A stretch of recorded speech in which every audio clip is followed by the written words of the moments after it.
Welcome to this powerful and purpose-filled episode of Next Chapter Chats, the podcast that's redefining purpose, power, and possibility after 55. It's been said that the most powerful force for good isn't money or fame, but rather the gift of time. From small acts to big impact, volunteerism is where humanity shows up for one another, and that is a beautiful thing. Today's conversation is one that I'm especially passionate about, and that's giving back. What it means, why we need it, and particularly these days, and how giving back can utterly transform this new chapter. I'm Penelope Mathieson, Executive Director and co-host of Next Chapter Chats. Our wonderful Pat is away on vacation, lucky her, but she'll be joining us next time. So what if the best part of your story starts after retirement? Think about that. Imagine if connection became a most valuable currency in this chapter. What if your purpose could change not just your life, but someone else's future? I believe deeply that purpose is not optional, it is essential. And for baby boomers, especially women boomers, entering this rich, uncharted phase of life, purpose may just be the single greatest source for vitality, confidence, and connection. Today we're spotlighting one of the most generous and underrated superpowers we all have, and that's giving back through volunteerism. When we share our time, talent, treasures, we don't just help others, we can literally uplift communities, connection, and make lasting impact. At the forefront of this is Volunteer Canada, a national charity dedicated to advancing volunteerism across the country by working with nonprofits, corporations, schools, and communities to grow access, engagement, and of course, belonging. I'm absolutely thrilled to welcome the very talented and accomplished President and CEO of Volunteer Canada, Dr. Megan Conway. Megan is a change maker and thought leader known for advancing equity, scaling innovation, and building systems that empower youth and communities. With a PhD in urban planning and a passion for research, learning, and impact, Megan is shaping the future of service in Canada. Megan's also a fellow at Carleton University and a proud mom who loves snowy adventures and bike rides in the Ottawa Valley where she lives. Megan, welcome. Volunteering is an important aspect of giving back. And as well, there's multiple layers and levels within volunteerism. It is a huge category. So today, let's dive into the heart of what makes volunteering so powerful. I like to refer to the three pillars as personal, social, and of course, philanthropic. Each one is a gateway to connection, purpose, and impact. Megan, over to you. Thank you so much, Penelope, for having me on. It is a real pleasure to be able to have this conversation with you today.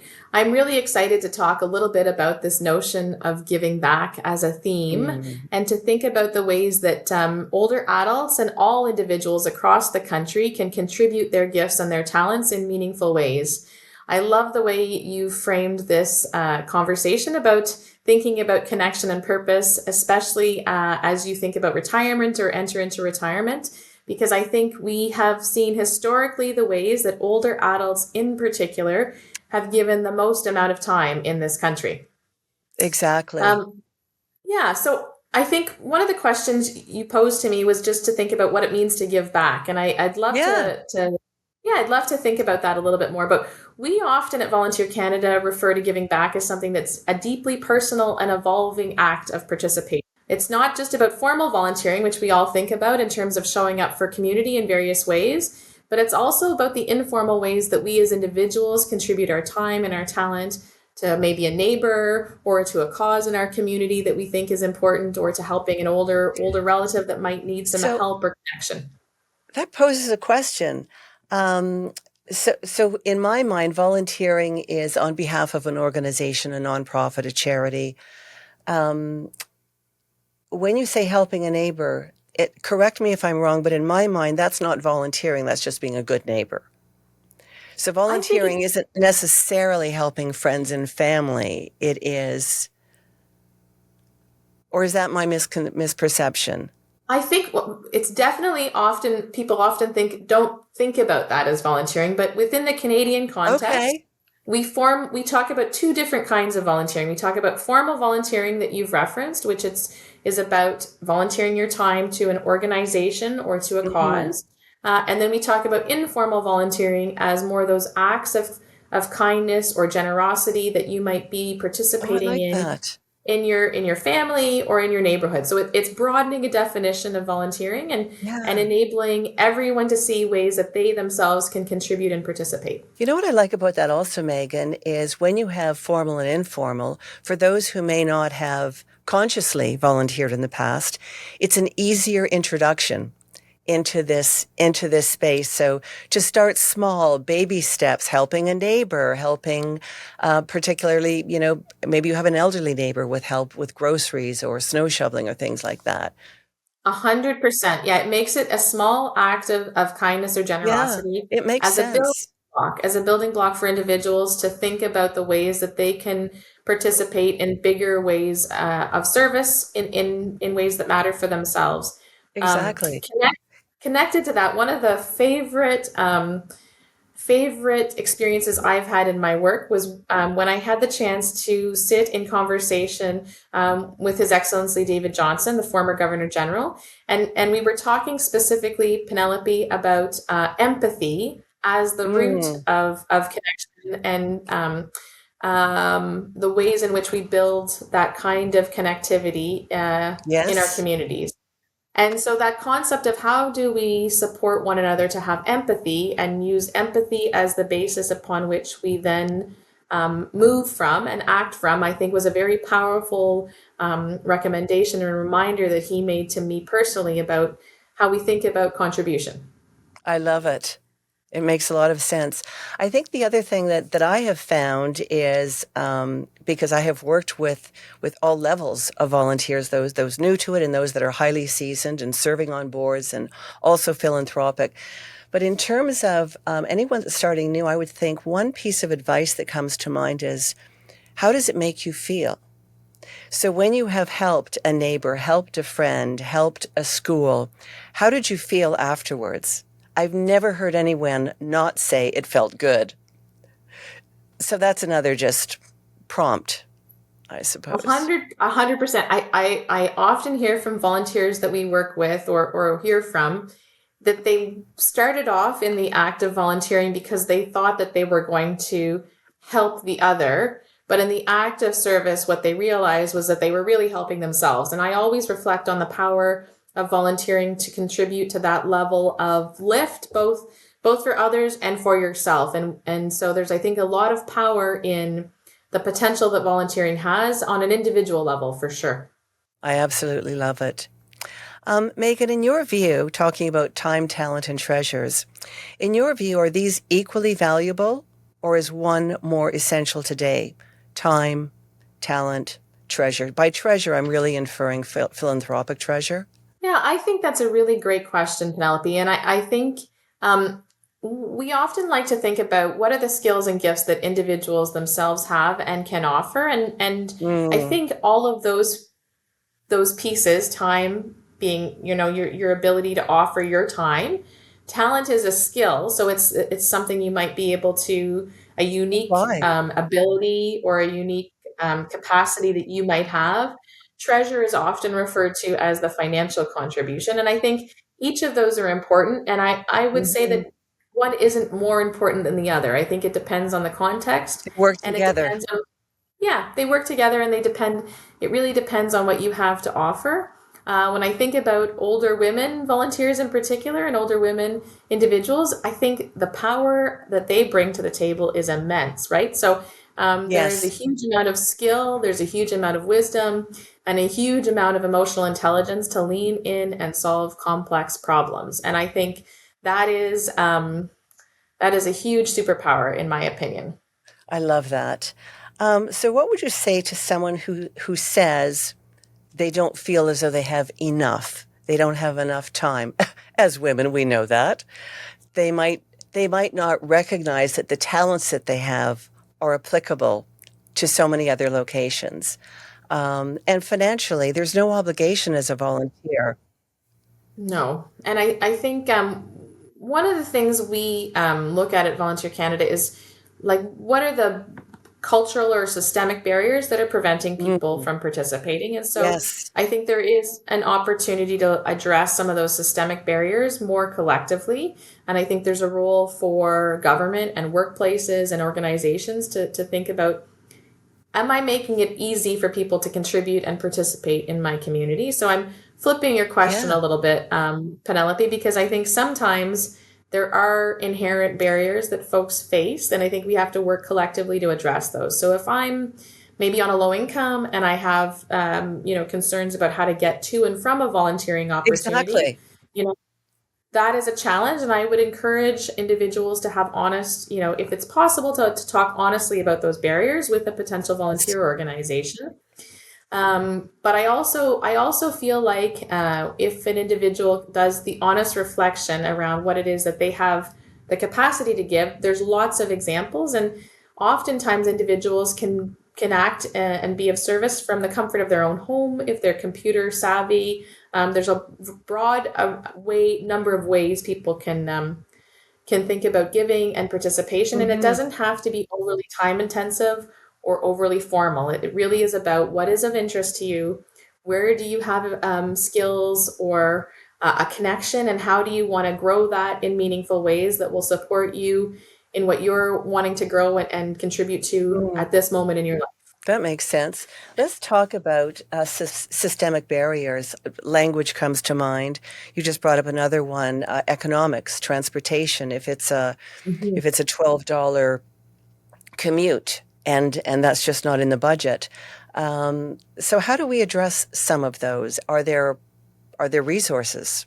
Yeah, that's a great example. I think some organizations and charities have pools of resources that they can offer to volunteers Mm. to address some of those I've I've costs. known Sometimes I've those costs, noticed that.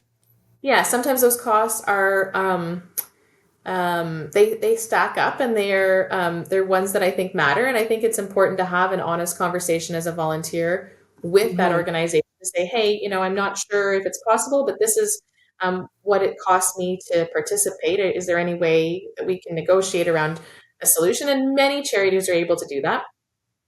Those that are maybe smaller, have fewer resources, might have limited capacity, but I think it's Right. always worth a conversation at an individual level. Systemically, Penelope, I think we're in a place where we have seen significant decline in volunteering, especially Yes. after the pandemic. And Yes.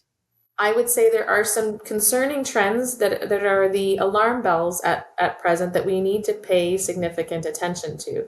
And so at Volunteer Canada, with a number of our partners, we're working towards the development of what we're referring to as a national volunteer action strategy, which is a way to Love it.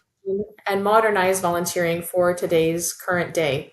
And we think that those that are boomers or older adults have a huge role to play in that future, because they are the ones for whom purpose is going to matter often the most. So they're the 100%. ones, yeah, they're looking for.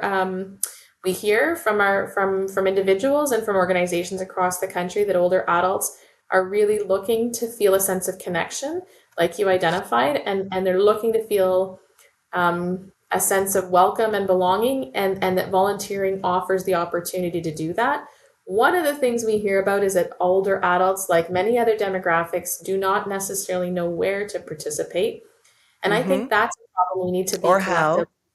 or how, where or how, or that they might underestimate the power that they have as an Hmm. individual to contribute and solve problems. And I think that's a really, we got to solve that nut because it's a big nut that we have, I think, an opportunity to really um, make a bigger difference if we can kind of work through that collectively. I love being a boomer. The older adult, I'm not so crazy about, only because there's so much negative influence when you use the term old. But let's talk about boomers, because baby boomers are the single largest population segment, number one. But more Mhm, importantly, we are mhm, also the wealthiest generation, because for those of us mhm, born between 46 and 64, something like that, um, we were born at a time when the economics were just completely shifting. It was the Industrial Revolution. Suburbs were addressing housing situations, accommodating the baby boom. So you have this massive population who have now, just in some minds, aged out of the workforce, but we are still so relevant, and especially the women. Because when you take women, this generation of women are the first generation to have, I think, something like 60% of female boomers have had careers. That's extraordinary. Mm, Looking at our parents, who was around 6%.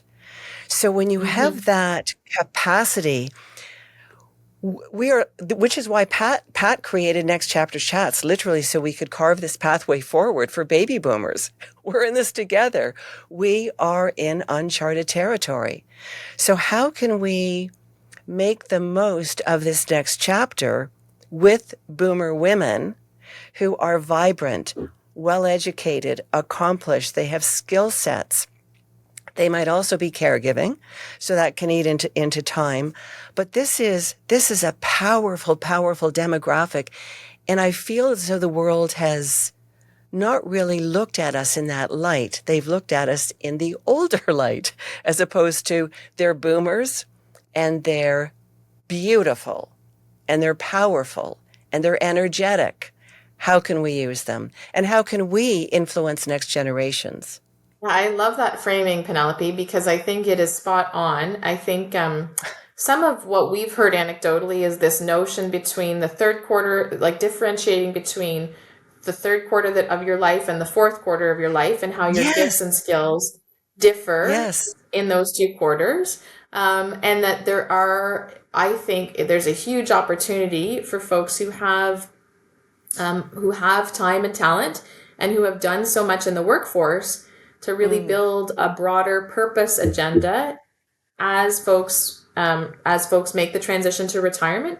They have a ton more time. They have a ton more capacity and reflective insight around how they want to give back. And I think there is a real opportunity in this country to really harness the insights and the power of older adults and boomers in particular to think about how they want hmm to participate in really meaningful ways in crafting their communities and in solving really complex problems. One of the things I love is that environmental activism is being some of the research shows environmental activism is really being harnessed by the wisdom and Gen insight and Z. power of boomers.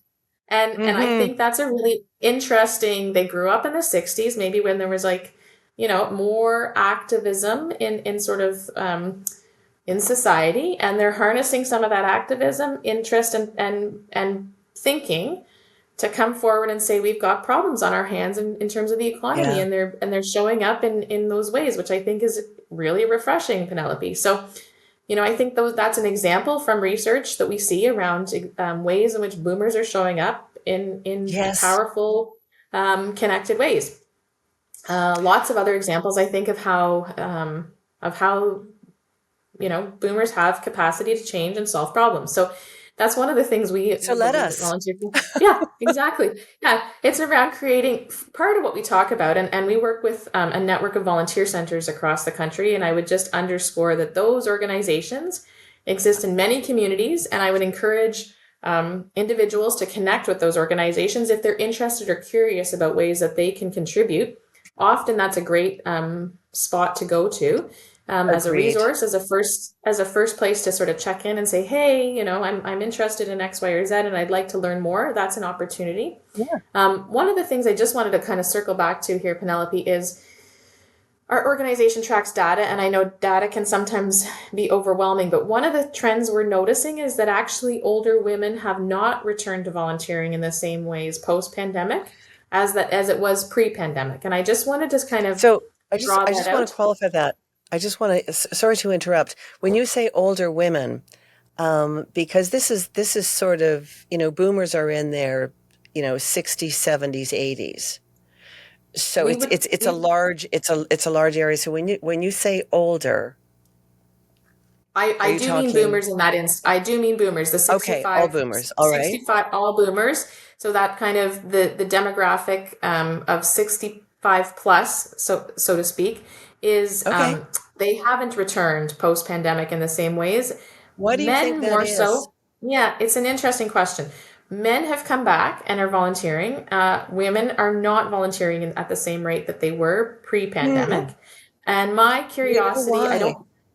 Yeah, we're doing Mm. some inquiry into that, Penelope. I am curious on an anecdotal basis about the tension around caregiving. That is a potential kind of pull, I think. I'm Mhm. also curious about the ways in which the pandemic just made us all reprioritize. And I I think was there just are thinking of that. different, yeah, yeah, Yeah. different social opportunities or connection points that I think perhaps that, you know, some boomer women are participating in. I know pickleball is a favorite of my mother, and she spends a lot of time playing pickleball. And the other thing I'm curious about is the extent to which the social infrastructure in community hasn't caught up with how we haven't built enough capacity to support the ways in which older women in particular want to participate. So there may be a Can you mismatch give me an there that we need to example? really think about. Well, I think So I'm thinking, sometimes, yeah. well, just physically, I'm thinking let's start with transportation. So Mm-hmm.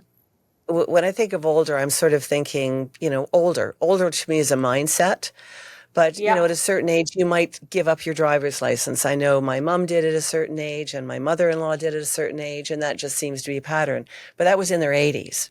I also think that there is this other piece around burnout. So I feel like that if an Hmm. individual has given a lot of their time to an organization or a cause over many Yes. years, Yes. we are seeing a pattern, and it's a disturbing one also, where we're seeing larger numbers of charities and nonprofits that there is a trend that we're paying attention to where charities and nonprofits that were created 50, 60 years ago had Hmm. a strong number of volunteers at a certain point of time, but some of those organizations have not been able to bring in the 50 and 60-year olds, or the 40, 50, and 60-year Yes. olds into volunteering. And so those organizations are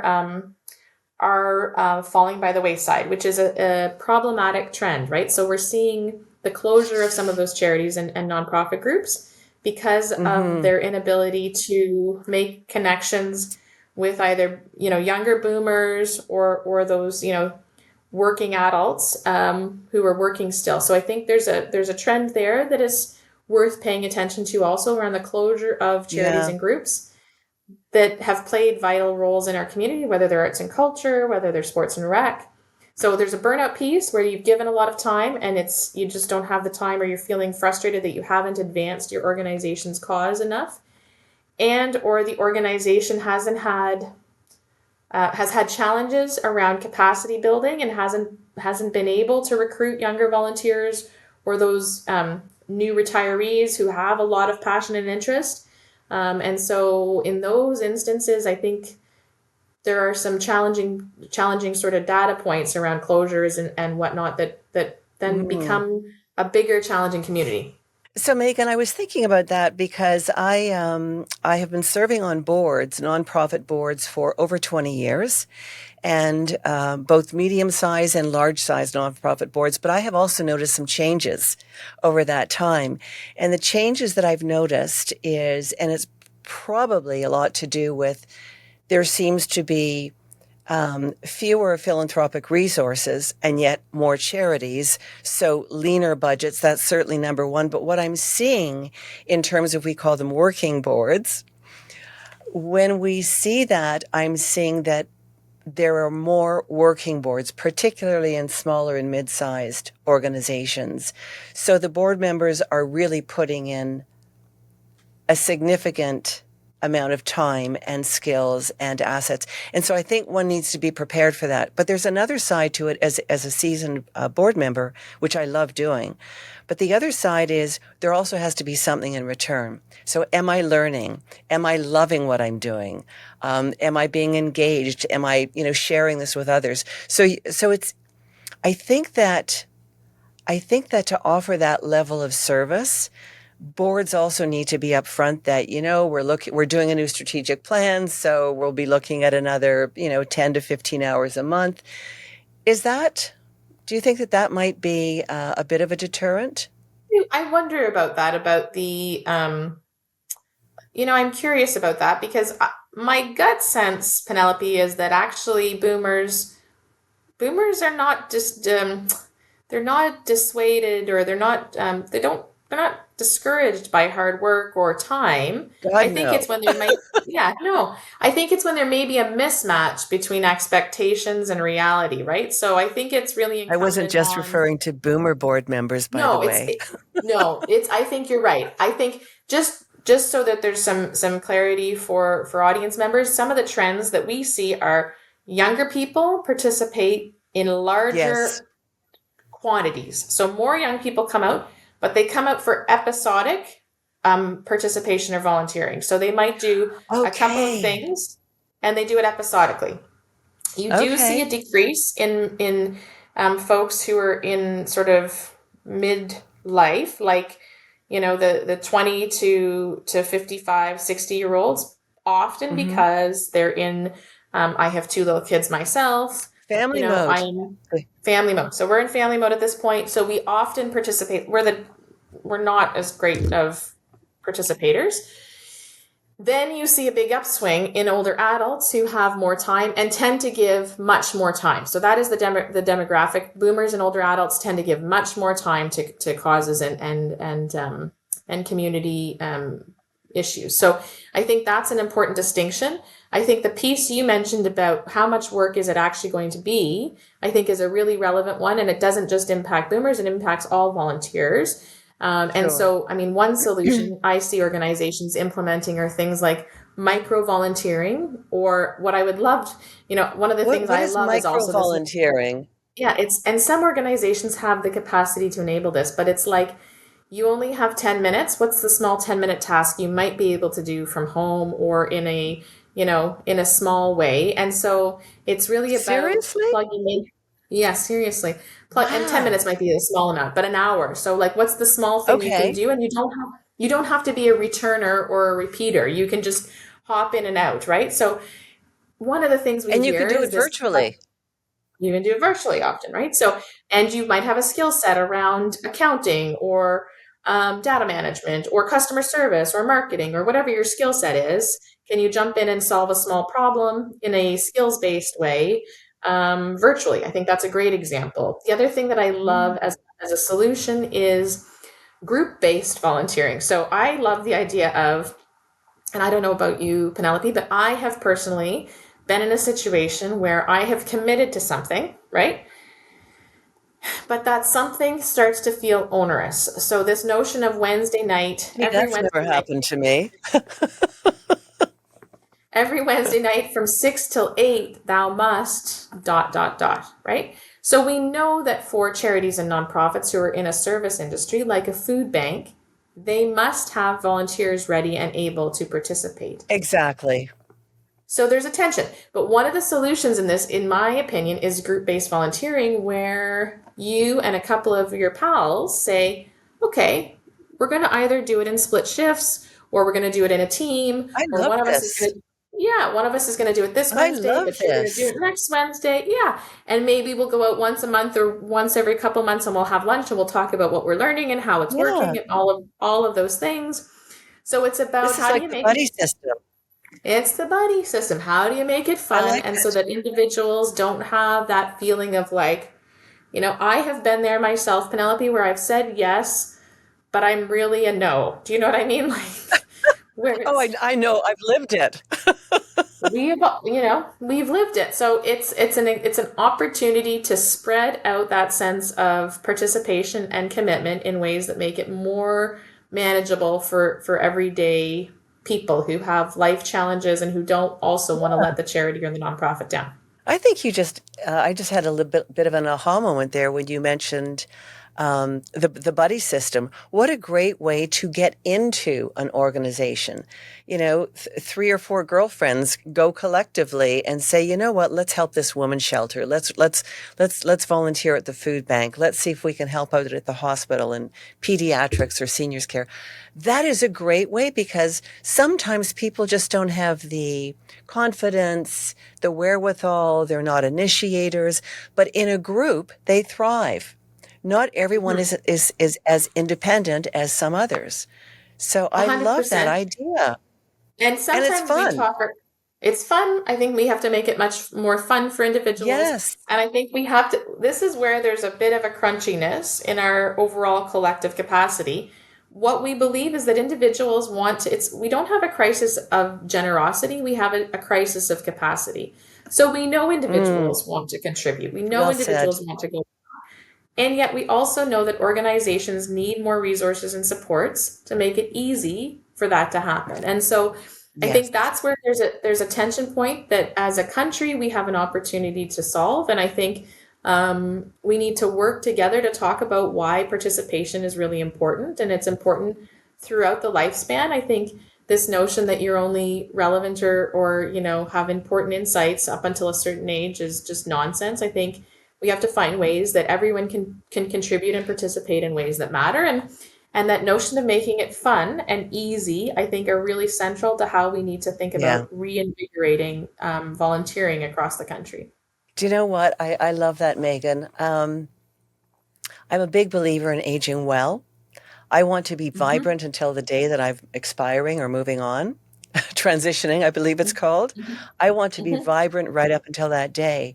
And so when I think about one of the great benefits for volunteering in this stage of life is it's keeping your brain engaged.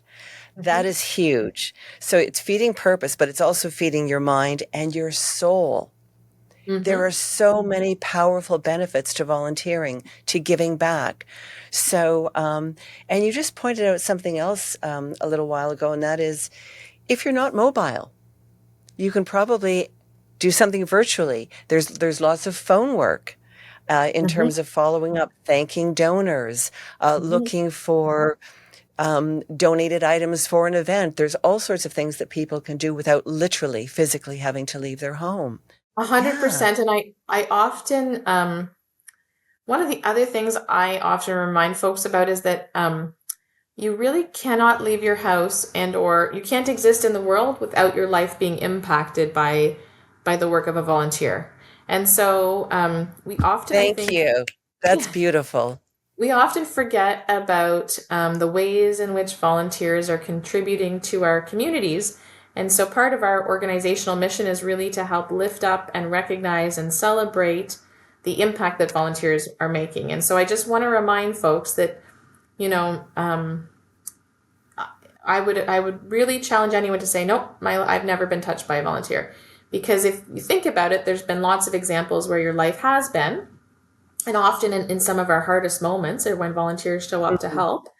And so the opportunity to give back, as a boomer, as someone, a new retiree, I think is really a powerful invitation to think about ways you might want to step in and offer skills and talent and treasure in time, talent, and treasure in new ways. So I would just encourage folks who feel like they have nothing to give, or who have no time, or who are feel like they don't have anything that really interests them or that they're passionate about, to really reflect on that in a deeper way, and to think about their own individual opportunities there, to think about participation. That's beautiful. So my last question for someone starting out or just, that's deeply curious, do you recommend they contact Volunteer Canada?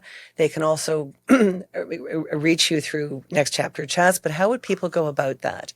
Yeah, we would encourage. So we have a spot on our website that links and provides information about all of the volunteer centers across the country. And I often Amazing. say, check out our website, and then we'll direct you if you don't know about a volunteer resource or a volunteer center in your local community. They are really well positioned to offer individual, connectivity and support to make a link to an organization. They can help you reflect on what you're really interested in. They can also speak to you about where there is specific need in the community. And we do know Mm, that certain organizations and certain causes have certain needs at certain points in the year. And so it's important also to say, you might have a certain amount of time at a certain point, and you might want to give more time to a specific cause, whether it's a food security issue, or it could be a refugee issue in your communities. They're often the ones that have that information and the know-how. So check them out, I think, as a first point of call. And then the second place that they'll usually send you to is to an organization that has got a welcoming volunteer manager or That's volunteer aligned leader. with your passions. Yeah, And that's that is aligned with in your alignment with passions. your Yeah. passions. And that notion of sort of making that introduction to that organization and to, offering the chance for a conversation, I think, is the next step. And then, seeing where that conversation goes. And often it's just as simple as picking up the phone and calling and sort of finding out where there is help needed. I love this. Very powerful. One last question. Is there training offered? Do volunteers, is there sort of, an introductory, I don't know, just throwing it out there. A how-to guide. We're hearing about the importance of that, and some community volunteer centers or some community organizations offer Oh, that. And good. definitely depending on where you're going to plug in, lots of training and resources may be required for sure. We often also refer to two resources that we've produced, one of and in partnership with lots of others, like Volunteer Management Professionals of Canada. One of the resources is called the Canadian Code for Volunteer Involvement, and it is Yes. being revitalized currently. We're in the process of renewing that with our partners. And it offers lots of good insights around, thinking about roles and responsibilities as a volunteer. The other thing I Right. often reference for folks is the 10 steps of screening, or our screening handbook. So thinking about, how do you need to manage risk as a volunteer, and how does the organization manage risk when you're volunteering? And I think that's another important thing to Huge. just be mindful of, is to make sure individuals are feeling safe and supported, and that risk is being And not managed liable. appropriately and not liable. So, and that's another issue that I think increasingly that's a potential or perceived barrier that organizations are managing Yes. and doing that, for the most part very well. So I think it's important for individuals to make sure that they're feeling safe and secure in that volunteering experience. I love this. What a pleasure it is speaking with you. I am absolutely delighted. So if people want to reach out to Volunteer Canada, can they just email info@volunteer.ca? They can, for sure. You can go to our website, volunteer.ca, and check out our website. We would also send people to that email address, Great. info@volunteer.ca, and we're happy to Right. help redirect folks or answer questions. And I just want to say a personal thank you to you, Penelope, for taking such an interest in this important issue, and to thinking creatively about how we can really support boomers to participate and to demonstrate and build purpose in ways that matter for them as individuals, but also for the broader community. Thank you, Megan. This was absolutely delightful. We have to talk again, maybe next season. Thank you so much. Have a wonderful afternoon in Ottawa Valley, and we'll talk soon. Thank you so much. Thank you so much for joining us for this episode of Next Chapter Chats. We look forward to seeing you again very soon. And do remember, if you're interested in volunteering or giving back in any way, you can contact us directly, info@nextchapterchats.com, or even myself, Penelope at nextchapterchats.com. Chapter is spelled CHPTR. You can also contact Volunteer Canada directly, info@volunteer.ca. Until next time, have a fabulous rest of the day. Cheers.